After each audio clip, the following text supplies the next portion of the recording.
안녕하세요.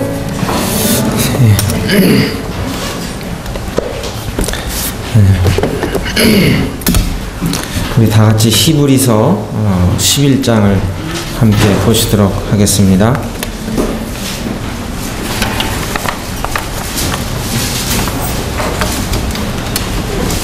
히브리서 11장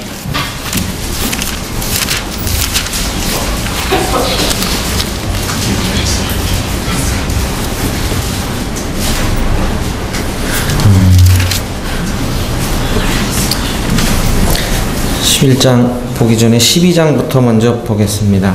12장 11절부터 13절까지 같이 한번 읽어 보시도록 하겠습니다.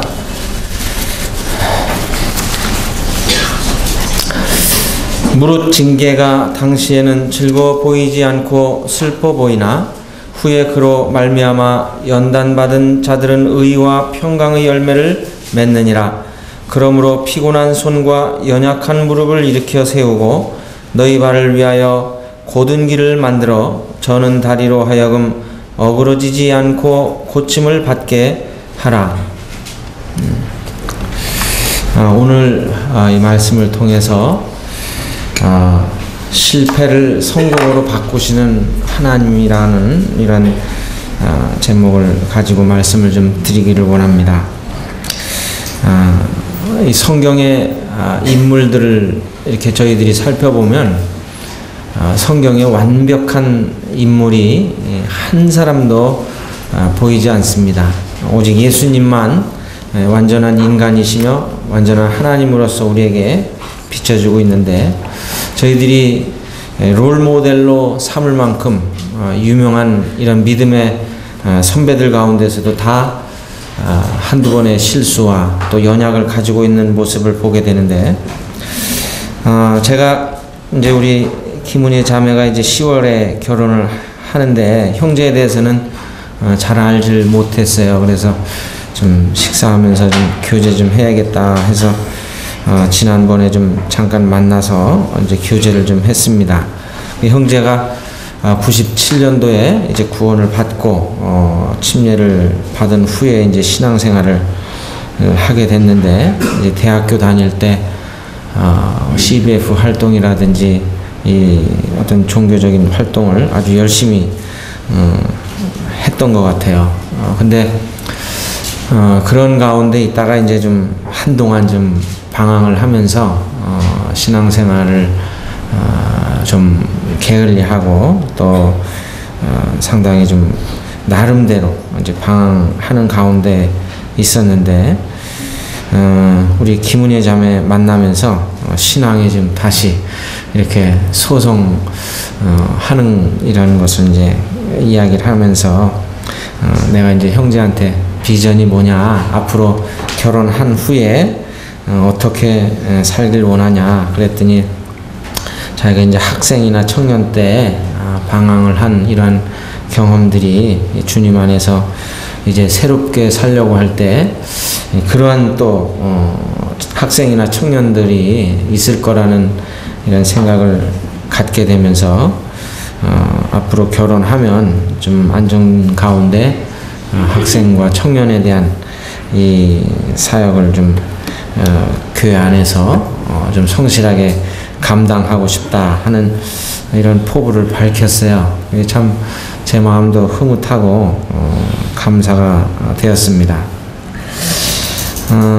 뭐 여기 계신 분들이 다 경험하시는 거겠지만 저도 마찬가지고, 참 저희들이 이 주님을 위해서 꾸준하게 열심을 낸다고 하는 것이 쉽지 않고 또 그렇게 하지 못하는 우리 자신을 보잖아요.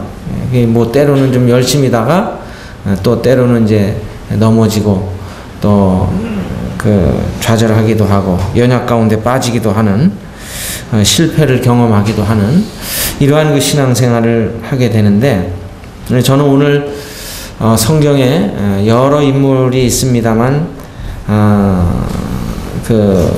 마가에 대해서 좀 여러분들에게 좀 잠깐 설명을 드리고 이 마가를 통해서 주님이 주시는 영적 교훈을 좀 살펴보기를 원합니다. 여러분, 마가가 누구죠? 마가. 마가가 누구냐? 마가죠, 뭐. 마가는 마가예요. 이 신약 성경에 이 마가는 9번 나오는데 사복음서의 한 복음서인 마가복음의 기자입니다.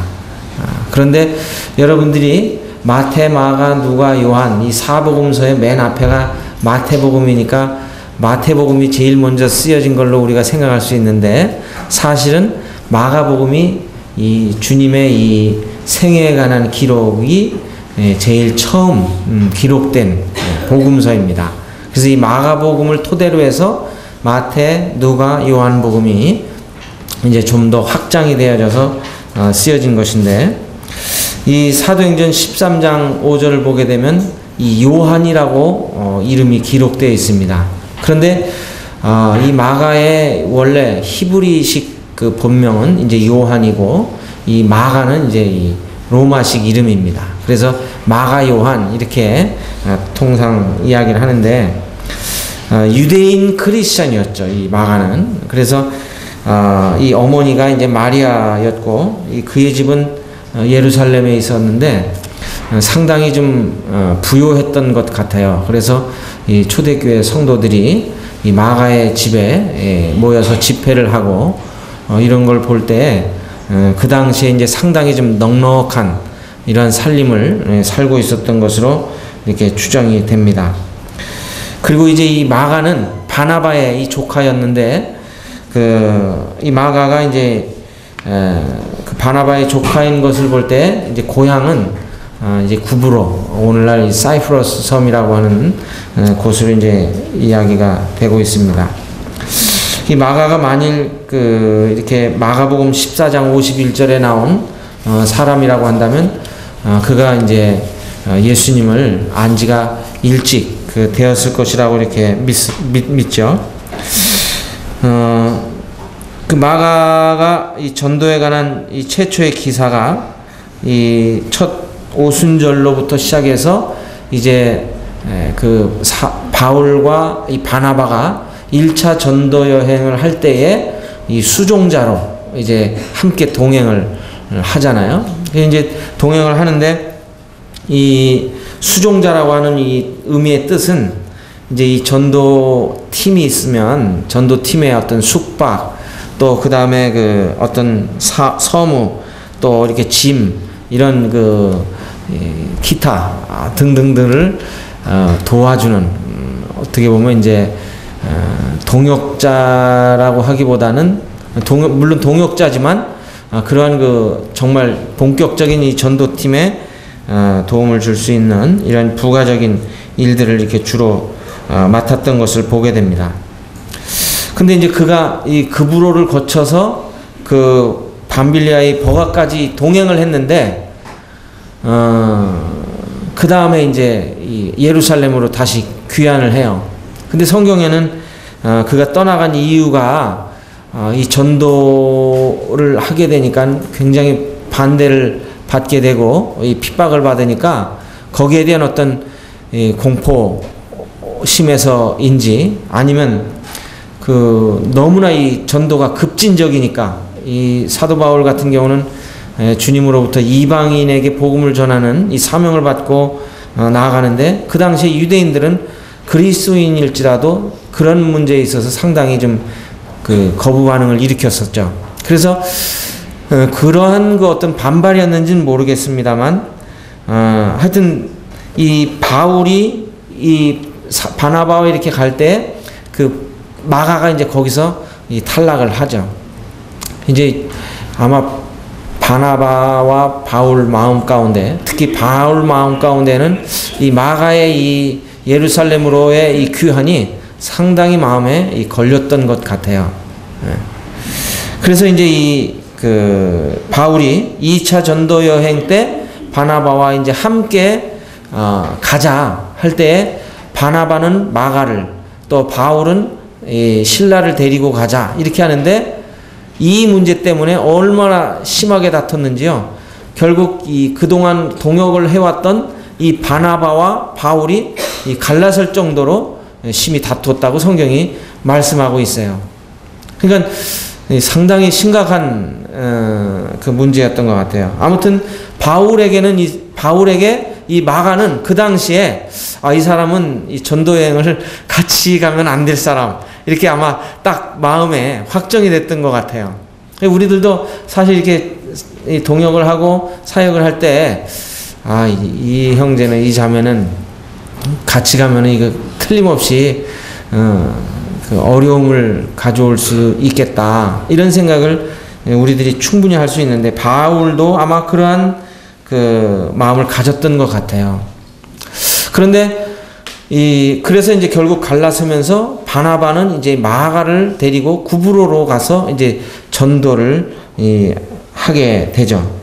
그 후에 이제 그 마가의 이름을 보게 되는 것은 한 11년, 12년 후에 이제 바울 그 서신서에서 이렇게 나오고 있는데, 이 바울이 이제 로마의 감옥에 갇혔을 때 이 마가도 거기에서 그 같이 영어 생활을 하면서 이 바울을 섬겼던 모습을 봅니다. 그러니까 아마 이제 그 11년, 12년 어간에 뭔가 변화가 일어났겠죠. 그러면서 이 마가가 이제 어떻게 보면 이제 잘못을 뉘우쳤다든지, 또 아니면 바울이 그를 용납했다든지 하면서 이제 다시금 이렇게 화합하는. 그래서 여기 우리 잠깐 골로새서 4장, 여기 손을 넣으시고 골로새서 4장 10절을 한번 보시겠습니다. 골로새서 4장 10절.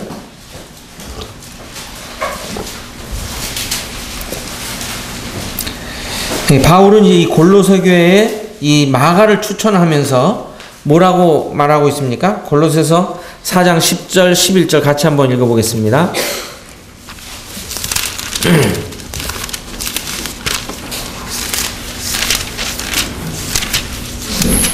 시작.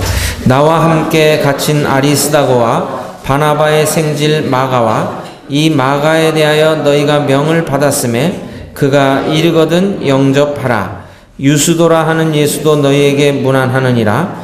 그들은 할레파이나 이들만은 하나님의 나라를 위하여 함께 역사하는 자들이니 이런 사람들이 나의 위로가 되었느니라. 여기 보면 이제 이 마가가 나오죠. 그런데 그가 이 골로새 교회에 이를 때에 영접할 것을 이렇게 명령하고 있는 모습을 봅니다.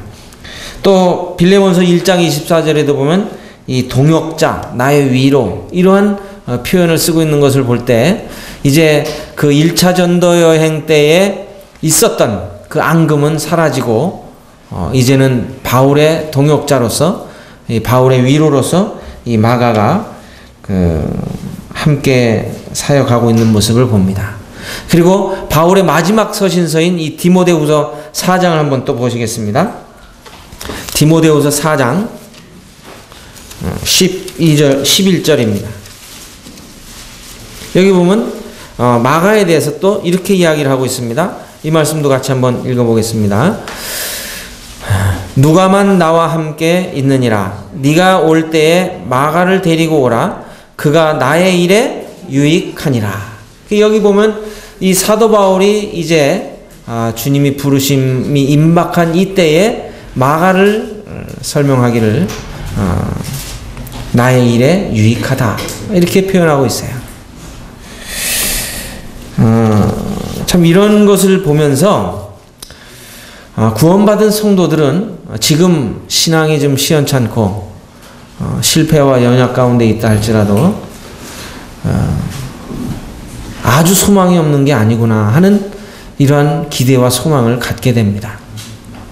저도 이렇게 주님 믿고 나서 이 신앙생활을 30여 년 이상 해오지만 어떨 때 어떤 성도가 그 연약 가운데 빠지고 또 실패를 하고 이런 경험하지만 새롭게 다시금 주님을 위해서 일하시는 이런 모습들을 보면서 참 주님이 은혜로우시구나, 주님이 참 우리를 향한 신실하심과 또 성실하심이 크시구나, 이 생각을 하게 돼요. 오늘 제가 아침에 그 솔로몬 왕의 기사를 보면서 솔로몬 왕이 스바 여왕을 맞이해서 스바 여왕이 그 질문 리스트를 쭉 가지고 왔습니다. 이제 어려운 질문을 가져왔겠죠. 솔로몬의 지혜를 테스트해 보려고 하니까 이 질문 리스트를 쭉 만들어 가지고 와서 물어보는데 큰 것부터 작은 것까지 하나도 막힘이 없이 다 말하는 거예요. 그러니까 이 스바 여왕이 보고서 야, 정말 내가 전에는 귀로만 들어서 그 의심했는데 진짜 와서 보니까 이거는 그 말한 그것보다 더 이상의 솔로몬의 지혜와 부를 보면서 누구를 찬양하게 돼요? 하나님을 찬양하게 되죠. 이 솔로몬의 지혜와 부가 어디서 왔어요? 하나님께로부터 온 것입니다. 그런데 오늘 본문의 마지막을 보게 되면은 솔로몬이 누구를 더 의지해요? 전에 신명기에서 말씀하신 대로 또 그 사울 왕을 택하시기 전에 사무엘에게 너희가 왕이 세워지면 너희는 뭘 의지하지 말라고 그러셨냐면 말과 병거를 의지하지 말라고 분명히 말씀하시거든요. 그런데 이 솔로몬이 이방 나라에서 그 공수해온 이 준마들 이런 것들을 헤아리면서 그걸 의지하게 되는 이런 모습을 봐요. 그래서 제가 딱 생각할 때 잘 나갈 때 조심해야 된다. 잘 나갈 때 조심해야 된다. 그럼 우리들도 그래요. 주님 은혜로 우리들이 매일매일 살지만 이 잘 나가다 보면은 이게 이 주님 때문이 아니라 나 때문, 내가 잘나서 내가 능력 있어서 내가 실력 있어서 잘 되는 걸로 이상하게 그 생각이 들어와요. 이 솔로몬도 자기 이 지혜와 부가 하나님께로부터 분명히 왔음을 알았음에도 불구하고 어느새 그러한 그 여러 보이는 물질과 그러한 말과 병거들을 보면서 그의 능력의 이 척도가 자기에게 있음을 착각하게 되는 이런 모습을 봐요. 그런데 하나님께서는 참 지혜로우시죠. 그래서 이러한 것들을 이제 깨뜨리시고 우리를 연약 가운데 빠뜨리시고 고난과 환난을 주셔서 다시금 주님을 의지하게 하시는 그 하나님. 이 고난은 하나님의 참 지혜로운 우리를 다루시는 방법이에요. 이 마가가요, 이렇게 바울의 일에 더 나아가서는 주님의 일에 유익할 수 있었던 이유가 뭘까요? 마가가 실패가 없었으면 그렇게 되지 않았을 거라고 저는 믿어요. 전에는 걸림돌이었고 방해거리 취급을 당한 그가 이제는 없어서는 안 될 존재로 다시금 부각할 수 있었던 이유가 뭘까요? 그의 실패가 그로 하여금 다시금 일어설 수 있는 하나님의 은혜의 기회를 붙잡았기 때문이라고 하는 사실입니다. 어떻게 보면 이제 그런 기회가 있었을 것 같아요. 바나바와 이제 구브로로 전도를 하러 가면서 바나바는 어떤 분이었어요? 위로의 그 격려의 은사가 있었잖아요. 그러니까 이제 이 마가를 데리고 다니면서 관용하고 권면하고 또 이렇게 격려하는 이러한 것들을 통해서 마가가 아마 의기소침해지고 이 바울로부터 이렇게 어떻게 보면 왕따 당했다고 하는 이 생각 때문에 자기 자신의 어떤 능력, 자기 자신의 어떤 그 은사에 대해서 의기소침할 수 있었을 거예요. 근데 이 바나바는 계속 그를 격려하면서 아니야, 한번 실패는 병가지 상사야 하면서 계속 위로했을 때 이 마가가 이제 새로운 힘을 얻었지 않겠어요? 그 교회에서는요, 따끔하게 야단치는 사람도 있어야 하는가 하면은 또 그 뒤에서는 또 그래, 그럴 수도 있지 하고 이 토닥거려주는 사람도 필요한 거예요. 그 전부 그냥 너 왜 이래? 너 이러면 안 되잖아. 이렇게만 하면 어떻게 되겠어요? 교회 다 떠나죠. 근데 또 한편에서는 아니야, 그럴 수 있어. 나도 전에 참 힘들었던 때가 있어 하면서 어깨 툭툭 두들겨주면서 밥 사주면서 이런 성도들도 있어야 돼요. 그래서 성경에 보면 여러 은사들을 통해서 교회가 세워지는 이러한 역사를 우리들이 경험해야 하는 것이죠. 이 마가는 이 바울의 이 사후에 이제 그 다음에 누구를 섬겼냐면 베드로를 섬겨요. 베드로를 섬기면서 이 베드로를 도와서 일을 하고 있습니다. 그래서 이 베드로전서 5장을 한번 또 보시겠습니다. 베드로전서 5장을 보면 베드로가 마가에 대해서 어떻게 지칭을 하는지 우리가 알 수 있어요. 베드로전서 5장 13절입니다.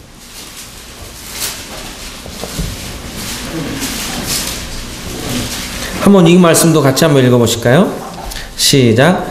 택하심을 함께 받은 바벨론에 있는 교회가 너희에게 문안하고 내 아들 마가도 그리하느니라. 여기 보면 마가를 누구라고 말하고 있어요? 내 아들 그래, 내 아들. 실제 육신의 아들이 아닙니다. 그런데 이 아들이라고 일컬을 정도로 아주 굉장히 아마 베드로가 이 마가를 아끼고 이 아들같이, 친아들같이 여겼던 것 같아요. 근데 이 마가가 베드로와 함께 있으면서 어떤 일을 했는가? 이 베드로는 이 마가의 집안과 상당히 친밀했던 것을 봐요. 왜냐하면 이 사도행전에 보게 되면 이 베드로가 감옥에 갇혔을 때 이 천사의 도움을 입어 감옥에서 풀려나서 이 베드로가 곧장 찾아간 집이 누구였어요? 마가의 집이었어요. 그래서 이 마가의 이 집과는 상당히 그 친한 이런 사이였던 것을 보게 되는데, 이 참 마가는 좀 에피소드가 여러 개 있어요. 몇 번 안 나오지만 예수님이 붙잡히셨을 때 어때요? 배 혼니부를 두르고 예수님 뒤를 쫓다가 저 사람 누구다 이러니까 그냥 그거 배 혼니부를 벗어 제끼고 도망가는데 그 속에는 아무것도 없어요. 벗은 몸으로 그냥 도망가요. 물론 밤이라 보이지는 않았겠지만 하여튼 뭐 그런 에피소드들이 있고요.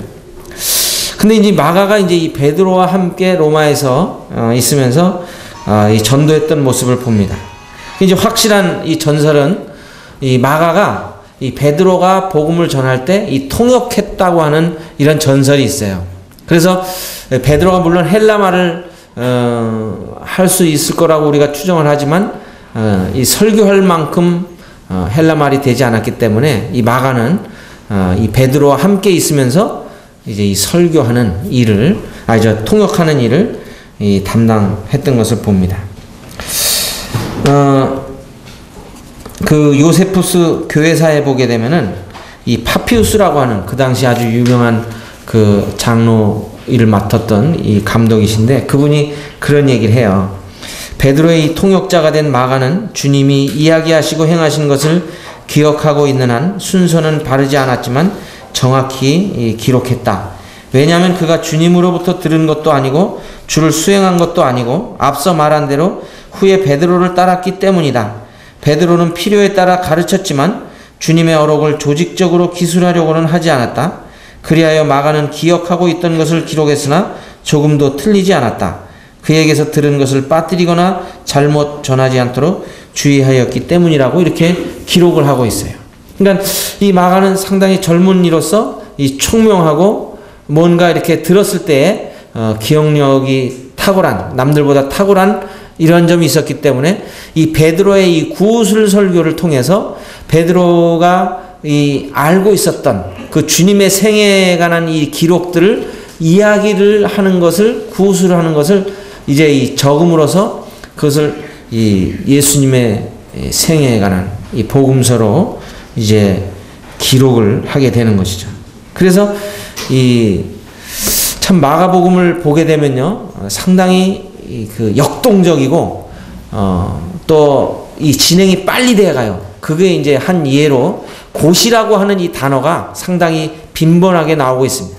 그래서 이 마가복음을 우리가 잘 연구해 보면 이 마가복음이 얼마나 문체가 독특하고 역동적이고 이 생명력이 넘치는가를 알 수가 있죠.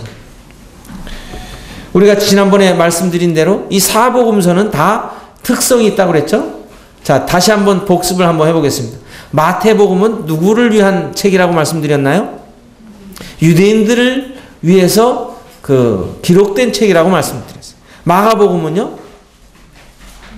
로마인, 이방인들. 그 다음에 누가복음은 이 모든 이방인들을 향한, 모든 세상을 향한 대상이.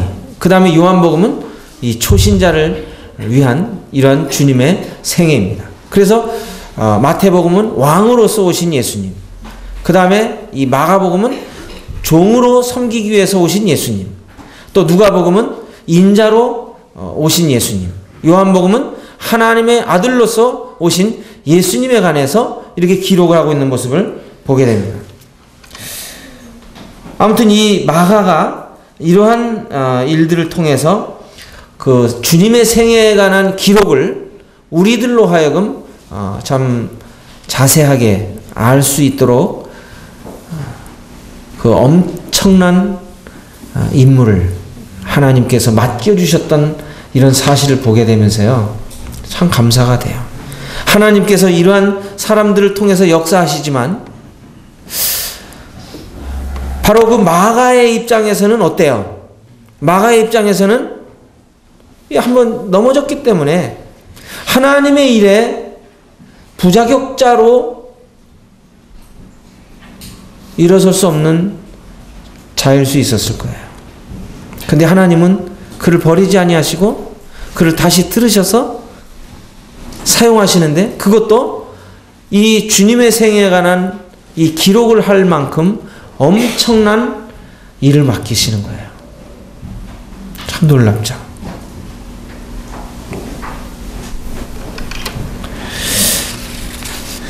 이것을 통해서 참 저는 한 두세 가지 영적 교훈을 좀 주님 앞에 받아요.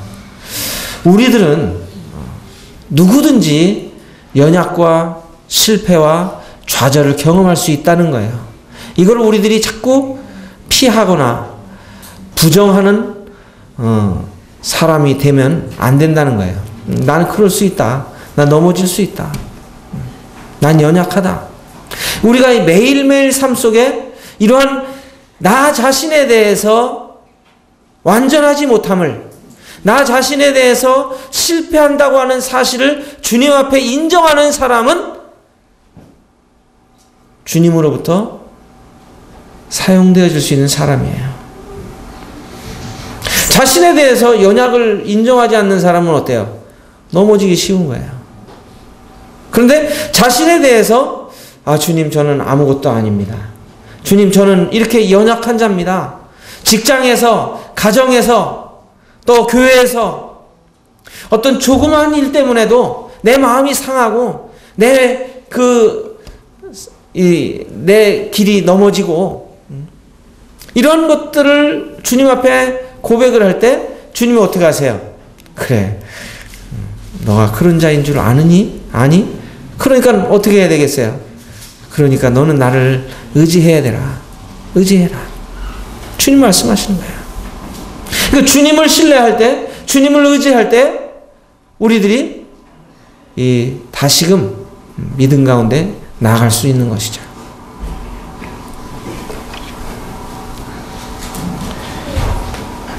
주님은 우리의 실패와 연약을 꾸짖는 분이 아니시라는 거예요. 우리가 주님 앞에 우리 자신을 내려놓고 우리의 연약을 인정할 때 주님은 우리를 받아주시고 아버지 하나님 앞에 우리를 위해서 친히 간구해 주시고 중보해 주시는 분이라고 하는 거예요. 우리 히브리서 비셨으니까 4장을 한번 보겠습니다.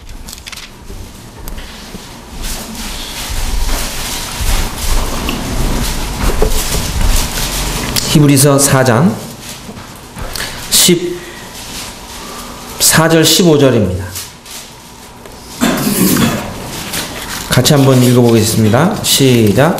그러므로 우리에게 큰 대제사장이 계시니 승천하시니 곧 하나님의 아들 예수시라. 우리가 믿는 도리를 굳게 잡을지어다. 우리에게 있는 대제사장은 우리의 연약함을 동정하지 못하실 리가 아니요 모든 일에 우리와 똑같이 시험을 받으신 이로되 죄는 없으시니라. 16절요.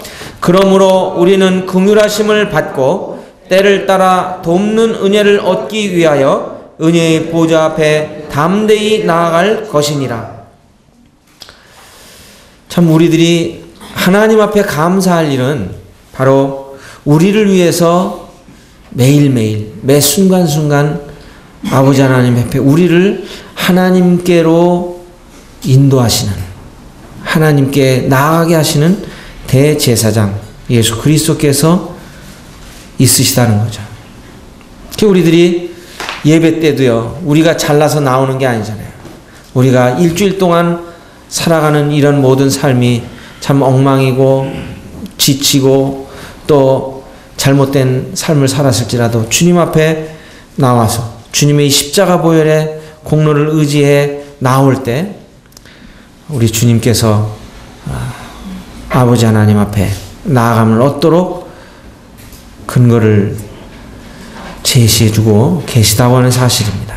그래서 우리들이 필요한 것은 16절에 말씀하신 대로 긍휼하심을 받고 때를 따라 돕는 은혜를 얻기 위하여 은혜의 보좌 앞에 담대히 나아갈 것을 권면받고 있습니다.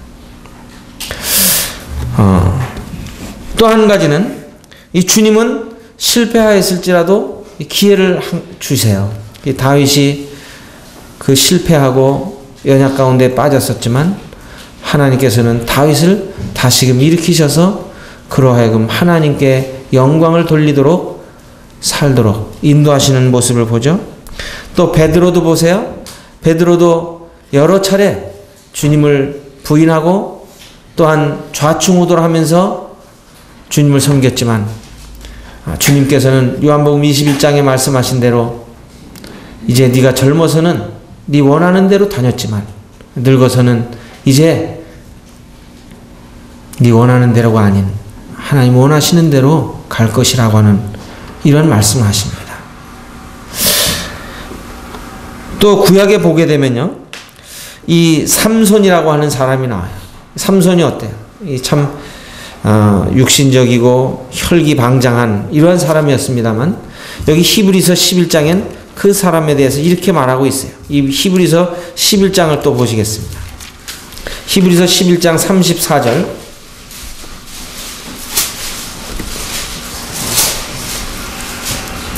같이 한번 이 말씀도 읽어보겠습니다. 시작.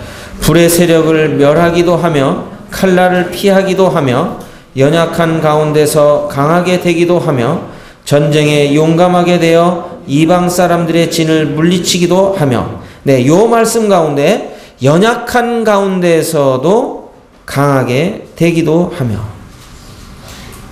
이 연약한 가운데라고 하는 것은 무슨 의미일까요? 연약한 가운데. 네? 연약한 가운데. 구약의 연약한 가운데서 강하게 된 사람이 누구였어요? 바로 이 삼손이었잖아요.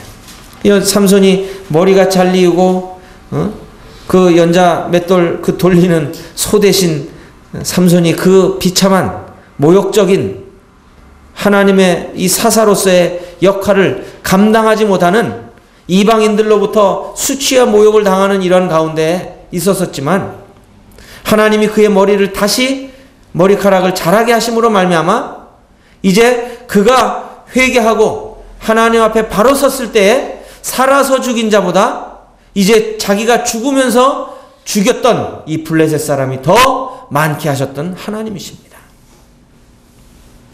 또한 한나를 보십시오. 한나는 그 자기의 자식이 없음으로 말미암아 그 첩인 분인나가 그를 격동하고 그의 마음을 괴롭게 할 때 하나님 앞에 부르짖습니다. 하나님, 저에게 자식을 주십시오. 하나님이 그의 기도를 들으셔서 이제 그의 아들로 하여금 이스라엘을 건지는 위대한 사람이 되게 하시잖아요. 오늘날 저희들이 열매가 없을 때 우리들이 이러한 기도를 드리는 것이 마땅한 것입니다. 주님, 참 저희들이 전도도 못합니다.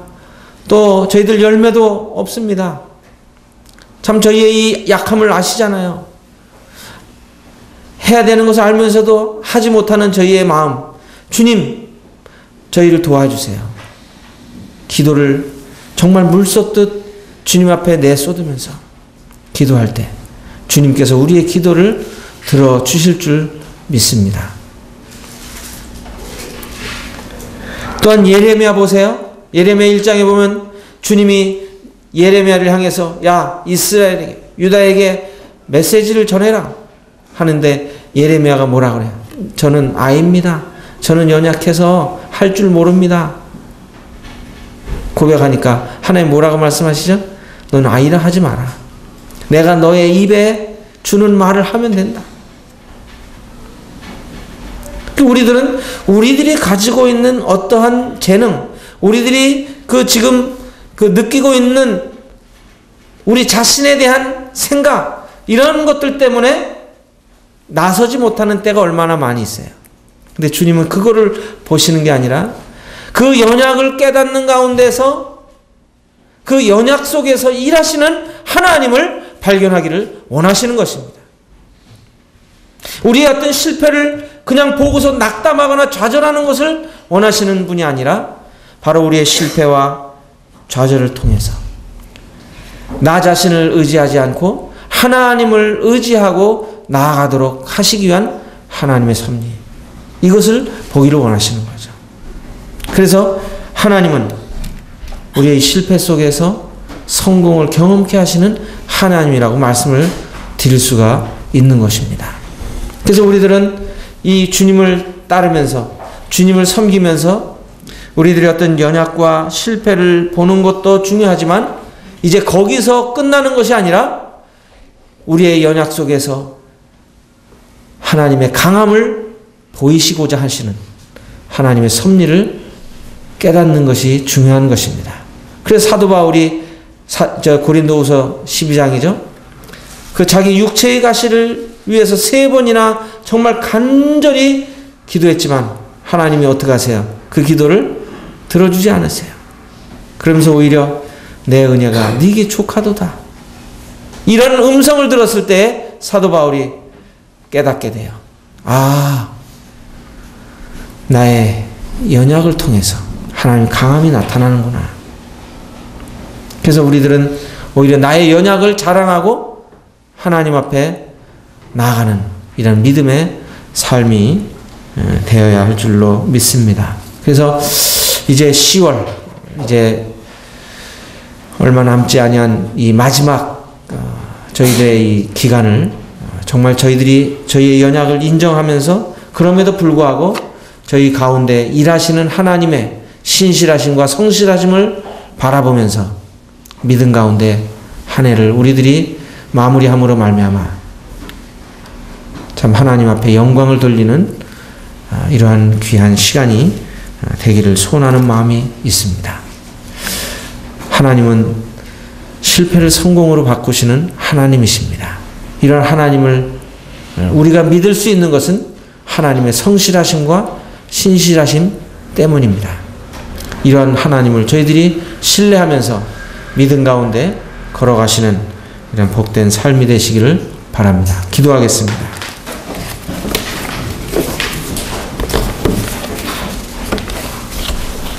아버지 하나님,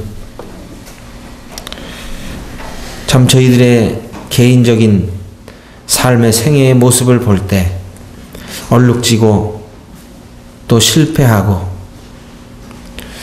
참 주님 앞에 내놓을 만한 아무것도 없는 참 이러한 인생이지만 저희들을 예수 그리스도께서 십자가 보혈의 공로로 저희의 죄를 깨끗게 하시고 저희를 의롭다 하시고 이제 저희를 영화롭게 하시는 하나님의 그 크신 역사로 말미암아 저희들 연약 가운데 일하시고 그로 하나님 앞에 영광을 돌릴 수 있는 이러한 존귀한 자들로 삼아주신 것을 감사를 드립니다.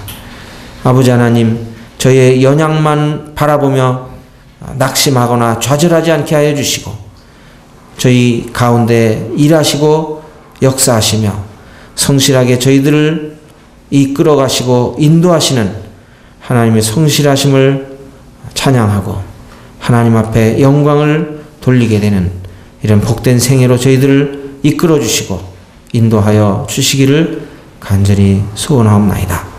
아버지 하나님, 참 신실하신 하나님을 찬양하옵고 참 저희들 연약 가운데 일하시고 또 실패를 성공으로 변화시키시는 아버지 하나님을 찬양합니다. 주님 홀로 영광을 받으시옵소서. 저희들 사랑하시는 예수님 이름으로 기도하였습니다. 아멘.